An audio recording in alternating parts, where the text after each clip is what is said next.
Cet épisode commence avec Céline qui discute avec Mélo. Céline lui dit qu'elle est une très gentille personne et que Eda a de la chance de l'avoir comme amie. Mélo la remercie et lui dit qu'elle aussi est une belle personne. Puis les deux femmes retournent à la table du brunch. À table, Effé prend la parole et annonce qu'il travaille actuellement sur 2 projets majeurs, déterminants pour l'avenir de l'entreprise, et qu'il aura besoin de l'implication totale de chacun. Il insiste sur la discipline, le travail collectif et rappelle que chaque détail comptera. Serkan écoute attentivement sans plus. Puis, il évoque le projet d'hôtel écologique dont il a entendu parler et propose spontanément de s'occuper du paysagisme. Il explique que sa participation augmenterait considérablement la valeur, la visibilité et le prestige du projet.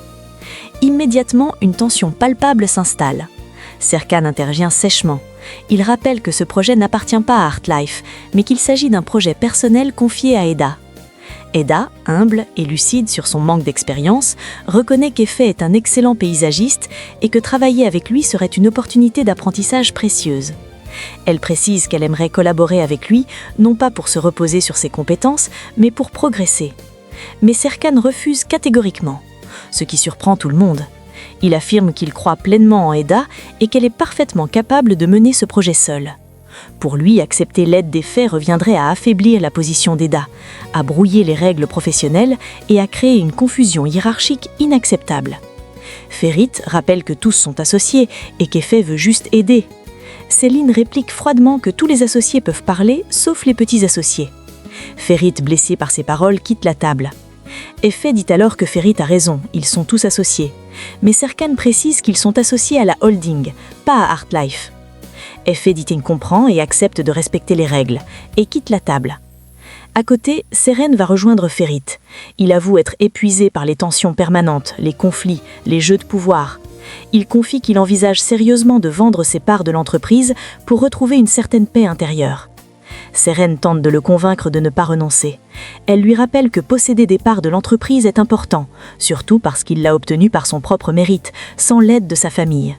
Elle insiste sur le fait que renoncer maintenant serait abandonner une victoire personnelle. Touché par ces paroles, Ferit hésite.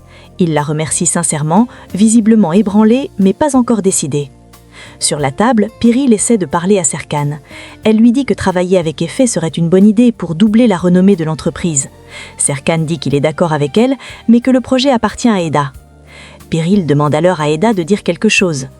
Eda dit qu'en tant qu'étudiante, ce serait un plus de travailler avec Effé, ce qui irrite Serkan et Céline, et directement, elle quitte la table en instant. Céline est en train de se servir un verre de jus quand Ferit vient la voir.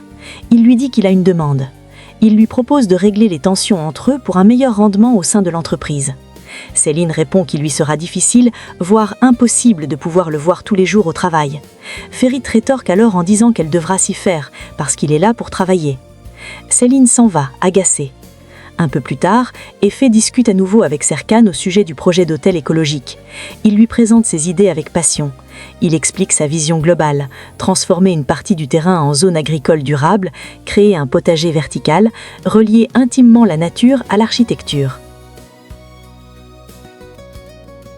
Serkan écoute, il insiste sur la fonctionnalité, la rentabilité, la faisabilité technique, rejetant toute dimension émotionnelle ou esthétique.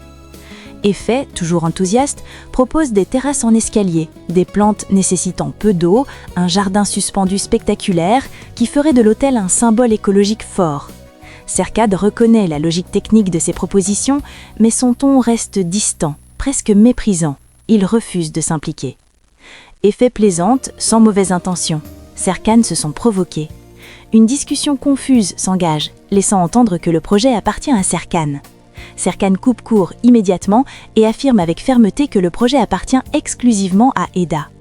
Il met fin à l'échange de manière brutale et quitte la table, laissant tout le monde mal à l'aise. Eda le suit. À l'extérieur, Eda confronte Serkan. Elle ne comprend pas son comportement. Elle lui demande pourquoi il est si dur, si fermé, si agressif.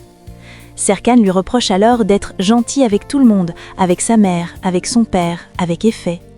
Eda ne comprend pas, elle, que partout elle voit quelque chose en chacun qui la rend heureuse, tout simplement. Il lui dit que le monde n'est pas bon, que les gens mentent, que rien n'est digne d'amour. Il accuse Eda de vivre dans un rêve, d'être un ange dans un monde pourri, et affirme que cela le rend malade. Violemment, Eda lui lance qu'il devrait se trouver quelqu'un d'autre si cela ne lui convient pas. Blessé mais digne, Serkan accepte ses paroles et répond que la solitude est peut-être ce qui lui convient le mieux. Il s'en va, profondément touché. Eda est perdue, elle est rejointe par Engin qui a vu toute la scène. Plus tard, Serkan est dans son deux-rangs dans le noir. Il se remémore tous les beaux moments avec Eda. De son côté, Eda fait de même, à sa terrasse. Engin vient voir Serkan. Il lui reproche son comportement avec Eda. Il la repousse tellement violemment juste parce qu'elle a un bon cœur et ajoute qu'elle ne mérite pas ça. Serkan dit alors qu'il a raison et qu'il va tout lui dire. Il ne peut plus garder ce secret. Ce secret ne doit plus être gardé. Plus tard, chez elle, Eda parle de sa relation avec Serkan à Seren, quand Serkan se rapproche discrètement, un beau bouquet de fleurs en main, et se met à les écouter. Eda explique qu'elle est confuse, douloureuse, mais qu'elle l'aime toujours. Elle raconte le geste symbolique et fort qu'elle a fait hier. Elle lui dit avoir planté des graines sur la terrasse de Serkan, des fleurs venant de sa mère. Elle ajoute lui avoir raconté l'histoire de ses parents, de sa grand-mère, cherchant à créer un lien, à guérir ses blessures, à semer quelque chose de vivant dans son monde figé. Serkan est touché de l'entendre. Peu après, Eda sort de chez elle, en chauffeur l'attend avec un mot de Serkan où il est écrit « Je t'attends là où tout a commencé ». Eda sourit, monte dans la voiture et va retrouver Serkan. Serkan, en l'attendant, revoit un bout de la discussion de tout à l'heure entre Eda et Seren. Eda disait qu'elle ne pardonnera jamais à sa grand-mère, qu'elle ne pardonnera à quiconque ayant contribué à ce que ses parents ne soient pas avec elle aujourd'hui. Ces mots l'ont frappée comme un coup de poignard. Eda arrive au bureau de Serkan, à la terrasse. L'atmosphère est lourde, chargée d'émotions. Eda sent instinctivement que quelque chose ne va pas. Sur ce lieu symbolique, Serkan parle enfin clairement. Il explique qu'il réfléchit depuis des jours. Il rappelle que leur relation a commencé par un contrat et que c'est ici qu'elle doit se terminer. Eda ne comprend pas, elle croit d'abord à une mauvaise blague, mais Serkan est sérieux. Il affirme que la relation ne fonctionne pas. Il explique froidement que son travail et sa carrière sont sa priorité absolue. Il avoue que s'il continue cette relation, il risque de tout perdre, son travail, sa carrière et lui-même. Il insiste, il a toujours été comme ça. Il n'a pas changé. Effondrée, Eda lui rappelle qu'il lui avait dit qu'il avait changé pour elle, qu'elle s'est battue contre tout le monde pour lui, qu'elle lui a fait confiance. Mais Serkan reste inflexible. Il accepte l'image qu'elle lui renvoie. Un homme froid, insensible, presque un robot. Il confirme sa décision. Eda le regarde droit dans les yeux et lui demande de répéter que tout est terminé. Il le fait, brisé. Eda met fin à la relation comme elle l'avait commencé. Elle lui dit qu'elle le déteste de toute son âme, puis elle s'en va. De retour chez elle, Eda appelle Fifi et Seren et leur demande de venir la voir. Elle leur raconte tout, elle leur dit que Serkan lui a à nouveau brisé le cœur. Seren et Fifi ne comprennent pas pourquoi il a osé faire ça. Eda dit qu'elle pensait qu'il était son âme-sœur, sa moitié. Elle ajoute en disant qu'il ne l'a jamais aimé, il n'aime que lui, et elle le déteste profondément. En parallèle, Engin est avec Serkan chez lui. Serkan lui dit qu'il a préféré rompre avec Eda pour qu'elle le déteste. Il ne voulait pas qu'elle voie ses parents en le regardant. Il dit qu'elle est sa moitié et qu'il fait tout ça pour son bonheur. Puis Eda dit aux filles qu'elle doit lui dire tout ce qu'elle pense vraiment. Elle doit lui dire à quel point elle le déteste. Elle s'en va chez Serkan. Seren essaie de la retenir, mais Fifi l'en empêche. Plus tard, Eda arrive chez Serkan qui regarde l'étoile qu'il a achetée pour Eda. Elle est furieuse et confronte Serkan une dernière fois. Elle l'insulte, le traite de lâche, d'égoïste, d'immature. Elle lui reproche toutes ses promesses, ses gestes romantiques, l'étoile qu'il lui avait offerte. Elle affirme qu'elle existait avant lui et qu'elle continuera d'exister après. Elle lui dit qu'il ne pourra jamais la remplacer. Serkan, silencieux, murmure simplement qu'il le sait. En partant, Eda est ensuite réconfortée par Aydan. Elle pleure, avoue qu'elle a donné son cœur et qu'il l'a détruit. Aydan tente de lui redonner espoir. Elle est jeune, forte, intelligente, belle. Elle retrouvera un jour le bonheur. Eda répond avec amertume et colère que Serkan est devenu un monstre et qu'Aydan devrait se demander comment elle a élevé son fils. Serkan est seul chez lui. Son père vient le voir, mais Serkan lui demande de sortir. Alptekin lui dit qu'il est aussi bouleversé par tout ce qui se passe à cause de cet incident. Serkan lui dit alors que tout ça, c'est à cause de lui. Alptekin lui demande alors s'il peut faire quelque chose. Il n'a pas le temps de finir sa phrase que Serkan lui demande de sortir, et il ajoute qu'il quittera bientôt cette maison. Alptekin s'en va abattu. Seyfi apporte une tasse de thé à Serkan et ce dernier le demande d'emballer toutes les affaires d'Eda. Du côté d'Eda, Ayfer essaie d'aller la voir mais Seren l'en empêche.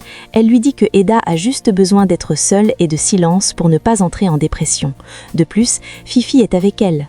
Ayfer sourit doucement et dit que Fifi n'est pas assez positive pour consoler Eda, mais Seren lui assure que tout va bien. Serkan regarde une dernière fois la photo avec Eda quand Seyfi apporte le cadeau de ses affaires. Serkan y insère la photo et la veilleuse en globe terrestre qu'elle lui avait offerte pour son anniversaire. Seyfi regarde avec tellement de peine Serkan avant de le laisser et de repartir avec le carton. Serkan regarde sa bague de fiançailles, hésitant à l'enlever, mais il n'en fait rien. Eda est effondrée dans son lit. Fifi lui apporte du lait pour la réconforter. Eda n'en veut pas, mais Fifi réussit à la convaincre en lui rappelant qu'elle est son héros et que les héros boivent du lait. Puis, pour se motiver davantage, Eda répète la phrase que dit toujours Fifi. « Demain est un nouveau jour, le premier jour d'une nouvelle vie. » Le lendemain, Eda est à la boutique de fleurs. Elle se parle intérieurement et dit « Être Eda Indiz, qu'aucun homme ne peut la détruire ou ruiner sa vie avec une simple signature. » et affirme qu'elle déteste Serkan Bolat. Sa tante la rejoint, elle est heureuse de la voir debout et de bonne humeur. Elle lui demande alors si elle veut parler. Mais Eda dit non, elle veut juste travailler et c'est tout. Ayfer comprend et n'insiste pas. Aiden et Seyfi regardent la maison de Serkan. Ils ne voient rien. Aiden se demande s'il dort ou s'il est déjà allé au travail. Mais Seyfi lui dit qu'il est peut-être déjà en dépression parce qu'il n'allait vraiment pas bien hier soir. Mais Aiden ne veut pas entendre ça. Quelques secondes après, Serkan sort de chez lui, il le regarde de loin. Eda et sa tante sont en train de faire des bouquets de fleurs. Eda lui raconte comment elle a dit ses 4 vérités hier soir à Serkan. Ayfer est fière d'elle. Puis Eda dit qu'elle va écrire à l'université en Italie pour rapprocher le jour de son départ. Ayfer est contente.